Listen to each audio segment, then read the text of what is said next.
käisime Keila Oti turul. Ja, see oli ülilahe.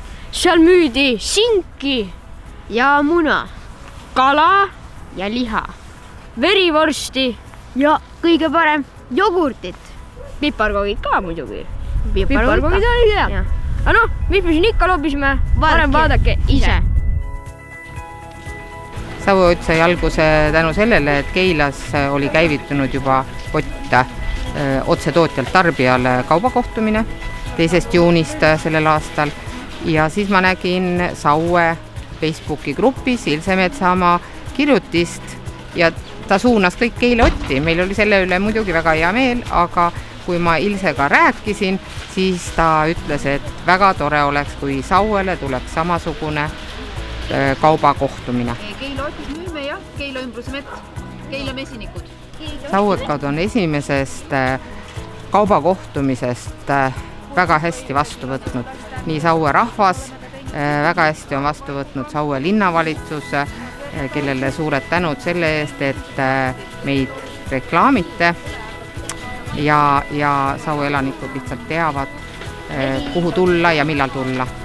Tegelikult oli isegi rohkem saanud. Minule tundub, et Saue rahvale Keila Oti poolt pakutavad tooted hästi meeldivad ja rahvast käib palju, et nad on meiega rahul. Ma väga loodan, et kui ilmad lähevad ilusamaks, valgemaks, et kindlasti käib rohkem rahvast, meie ise tahame tulla, pakkuda oma toodangut ja et kindlasti see kontakt ja käimine siin jätkub.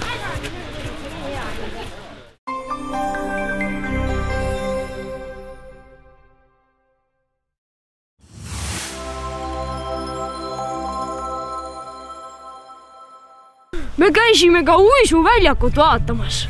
Kahjuks oli see ära sulanud. Aga aasta alguses oli seal küll päris lahe uisutada. Oli, jah. Aga noh, sellest pole midagi, et see ära sulas. Me proovisime ikka uisutada ja see oli peaaegu uisutamine. Jah, sai päris hästi. Aga noh, mis me siin ikka loobisime? Vaadake ise. Selle liuväljaku alguslugu sai siis sellest, et mitmed aastad tagasi sai käidud abistamas liuväljaku loomist Saue lasteaia juurde.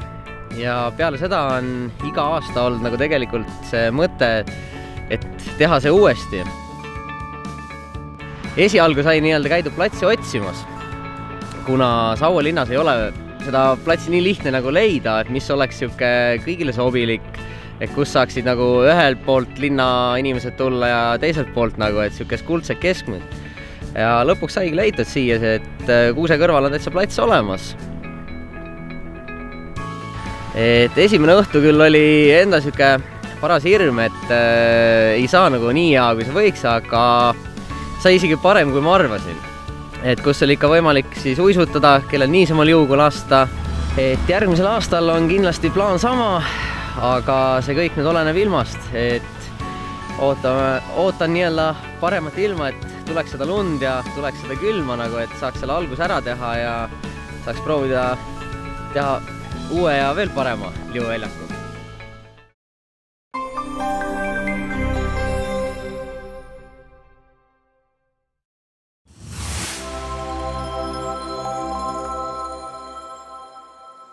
Me käisime ka discgolfi mängimas. See oli alles lahe ikka.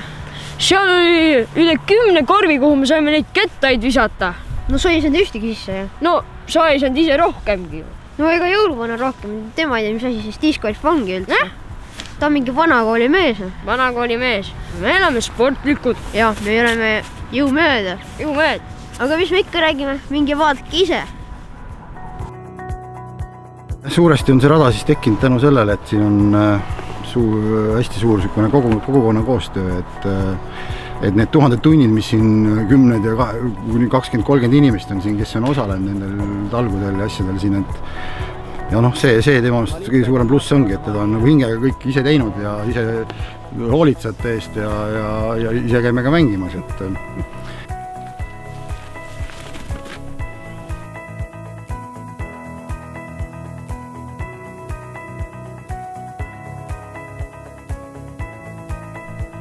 Saue discgolfi raja valmimisest on nüüd möödas tegelikult täpselt kuu aega. Ja see tähendab seda, et igal pühapäeval koguneb Sauele kokku 50 huvilist, kes siis mängivad väikest võistlust.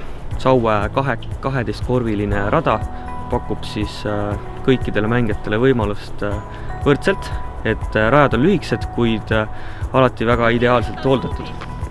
Kindel tahtmine on veel see aasta veel ära vormistada ka Saue discgolfi klubi asutada, et vaatame siin veel ringi, mõned nurgad on veel kasutamata, et võib-olla saab rada pikendada ja veel huvitavamaks teha rahvale.